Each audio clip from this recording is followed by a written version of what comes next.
Why will Iraq become one of Trump's priorities in the coming period? Urgent quote, Trump is planning major changes in the Middle East region, and therefore the region is entering a new phase, and Iraq will be at the forefront of these changes in terms of the security and economic reality. December 15th, I believe remittance auctions will cease, that may be the last you see of the dollar auctions. They're pushing towards getting rid of the illegal market smuggling. Article quote, Advisor to the Prime Minister Saleh confirmed again, that tightening the control over suspicious financial transfers reduces manipulation of the exchange rate, and the stability of the national currency. Cessation of these auctions of the dollar and the illegal trade, it's going to do wonders. That's their focus and they're not deviating. Parliament is so angry right now because they don't have the ability to steal like they used to. It's called profiteering. If the politicians cannot profiteer anymore off the currency, off of the exchange rate through the CBI, through the auctions, what are they going to do? Only two options, get lost or get along. The majority have decided to get along, but they have lost some. They're just stubborn people. Politicians that realize they have no more power in Parliament are leaving, by Sadr. They told us 2 weeks ago that the banking reforms were 95% complete and they expected it to be done within the next 2 weeks. So this may be an exciting weekend. As we get closer to the end of the currency auctions and switch over to the new international system at the end of the year, we read multiple articles on this subject matter. According to my CBI source, this is all part of a news campaign to inform the citizens to justify these very near-at-hand changes to the currency auction system. We can clearly see there are crooked politicians that do not want this change in the currency auctions to occur, but for Iraq it is time to shake the shackles of the sanctions, which by the way, have been over since December 2022. To progress further, we know that Iraq must change over their currency, and when they do it, part of the process is the revaluation. Question: have you heard how long we will have to exchange? We have heard from our boots on the ground Firefly, and our people there that it looks like it's going to be 10 years for you to exchange your currency back. Iraq is second in the Arab world and 9th in the world for possession of natural resources. Wow, 9th in the world, yet their currency isn't worth much. Iraq can clearly support a substantial increase in the value of the dinar. Governor of the Central Bank of Iraq receives a delegation from the International Finance Corporation. The auctions were the reason why the purchasing power of Iraq's currency was being bled out of the country and out of the hand of the citizens. Those auctions needed to be stopped, changed and eventually metamorphosed into an auction that is usable with foreign currency and the Iraqi dinar in their country. They've accomplished all of this. Chase Bank has its talons locked into the monetary reform, by the jugular vein, and it's not going to let go. When you go to them and you say, "But you said it was a scam," they'll look the other way and they won't give a shit. Chase is going to play a vital role, a major role in the monetary reform of the Iraqi dinar. We have to see what Iraq does, because that offer is still on the table for Iraq to be part of Western markets. It's a big deal because they don't have to follow the leader, Iran, anymore. That influence is gone. There's a huge opportunity for Iraq here. We have to see how it all shakes out. There are roughly 140 ambassadors descending on Iraq this weekend. Let's hope they are there for a reason. This weekend is positioned for some great possibilities.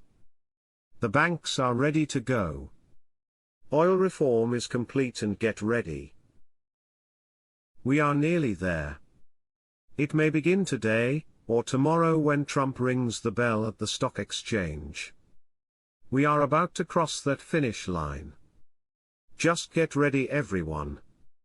What was it that we needed in order to bring forth the new exchange rate and the new lower notes? Security and stability. Dr. Shabibi made it very clear to the whole world, we need security and stability.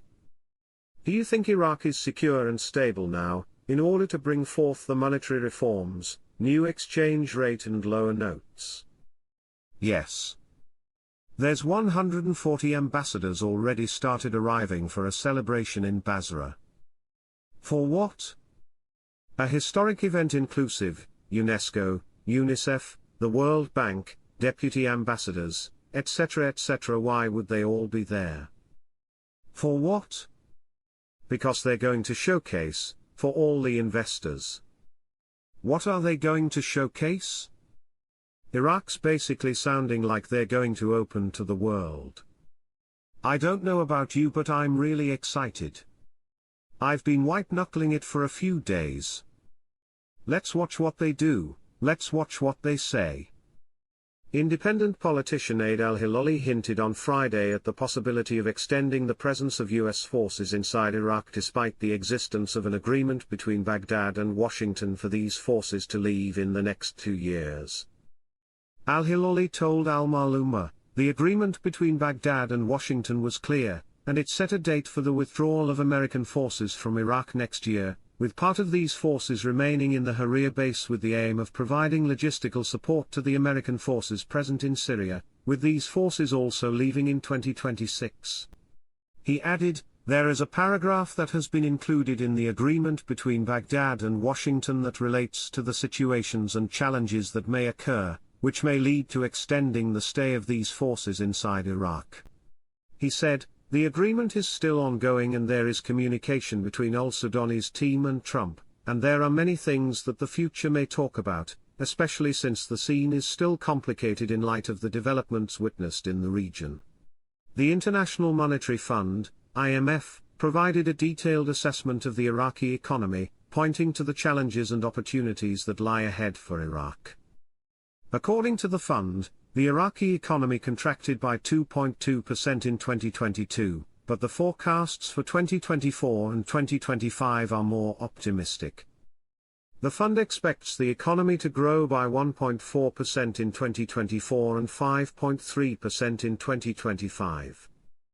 However, the fund warns that Iraq's financial situation remains worrisome, with the budget deficit expected to widen to 7.6% of GDP in 2024, compared to 1.3% in 2023.